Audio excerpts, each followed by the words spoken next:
Hey, I'm Kim Jimenez, social media strategist and the creator of Zilch to Social, and in this very special video series, Countdown to Zilch, I'm going to be teaching you how to set up your social media strategy for 2016. In this video, we're going to be learning all about boosting your engagement on social media, and I'm going to be sharing some strategies that I've been implementing in the past couple of months that have really helped me. So if you're curious, keep watching.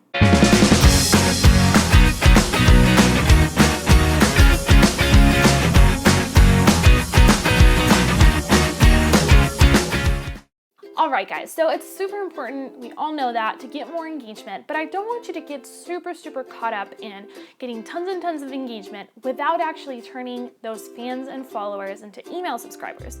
Of course, you're going to be growing your following and setting up your strategy in phases, but just keep an eye on the fact that yes, it's great to get a lot of engagement. I want you to blow up on social media, but you have to be strategic about it if you actually want to grow your email list and get more fans.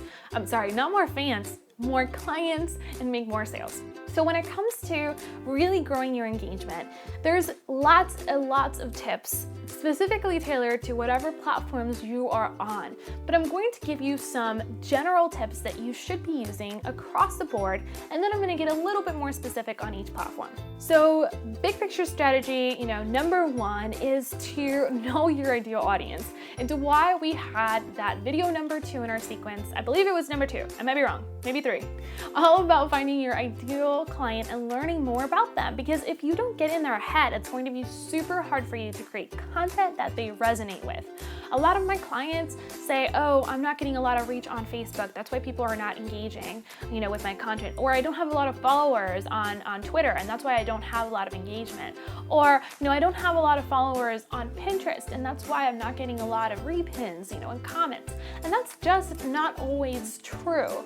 Most of the time when I'm working with a client, I notice that they don't necessarily know their ideal audience as well as they could. And this applies to all of us, including myself.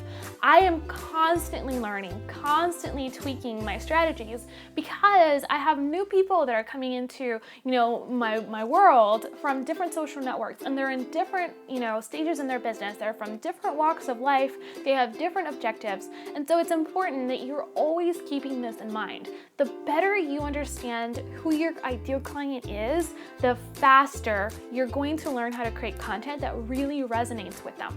So I'm going to give you a quick example.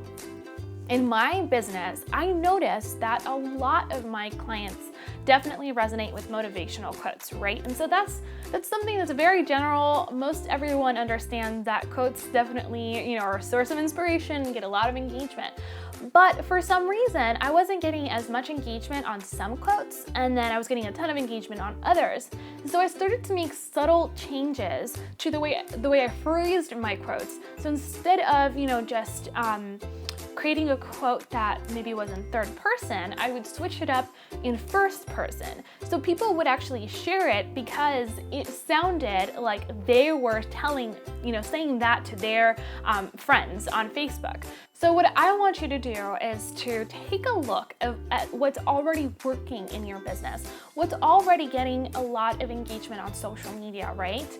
And then definitely replicate what's working and take everything else out. It's a very simple strategy that a lot of us don't do often enough.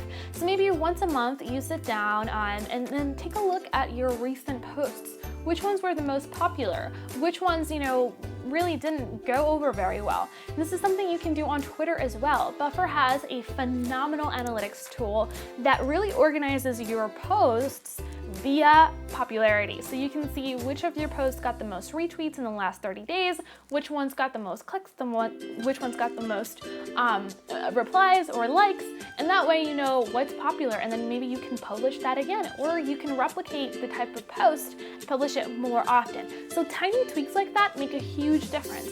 I use the same strategy with most of my clients. So one of my clients used to be Yolo Terra Verde, and they're a publication down in Florida that services, more baby boomers. And so we really understood that having hyper-local content that was relevant to that specific area and publishing quotes that were motivational and inspirational about that specific location really increased our engagement by like tenfold. So it's really important that, again, you're understanding your ideal audience and really creating content around that specific audience so that it really resonates with them. And I'm going to stop saying really so many freaking times. I'm sorry.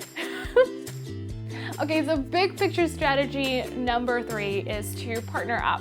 And this is something I've mentioned all through our series. And this is really important, especially if you're starting out with like zero marketing budget. This can be really powerful for you. I want you to look at a different social media account or a different, business that services your same audience and find ways to collaborate. Sometimes you can share each other's content, or you can feature each other on a specific Q&A, maybe a Twitter chat. And so that way you are moderating each other's content and helping curate each other's content. You're partnering and you're sharing that audience, sending them to your page and then sending them your audience back to their page. And that's a really good strategy that I've used with my clients as well. And it's incredible how much engagement you can get when you start partnering with other people. And finally, this applies to all of us. It's step up your visual game. We talked about this, all through the year on my blog, and I want to make sure that you understand that visuals are processed 60,000 times faster in the brain than text. So it's a really, really great opportunity, and I just can't stop saying really.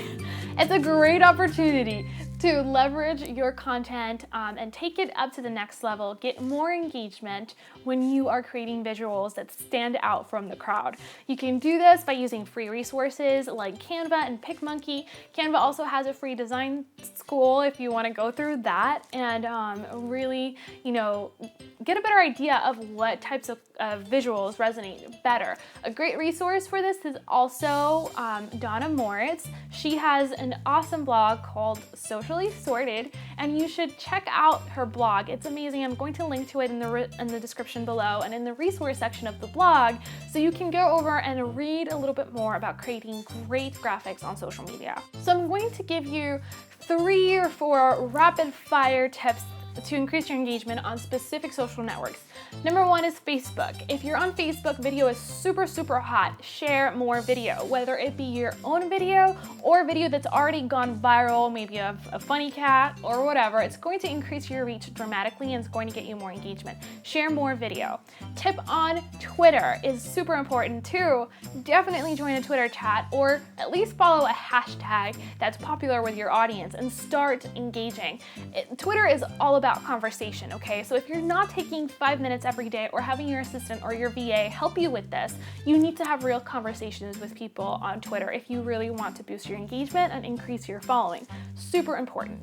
Over on Pinterest, if you are pinning, please make sure you're at least pinning 1 pin per day. A lot of us tend to go in Pinterest and pin one time and then forget about it. Consistency is really important for engagement. And the second tip I have for you for Pinterest is do your research. Look at that specific search bar. Look for keywords on what people are pinning that's already popular and put those keywords in your description. Create content around that without being spammy.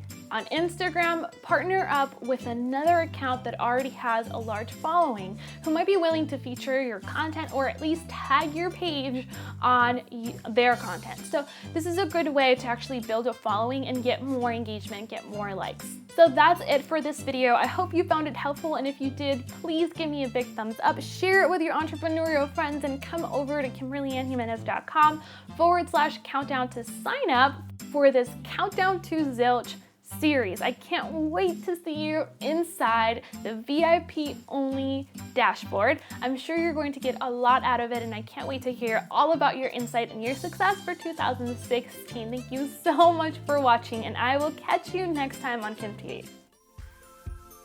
Ready to take your social media marketing from zero to stellar?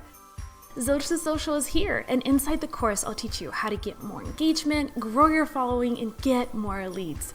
Get started right now with my free social media class over at zilchtosocial.com.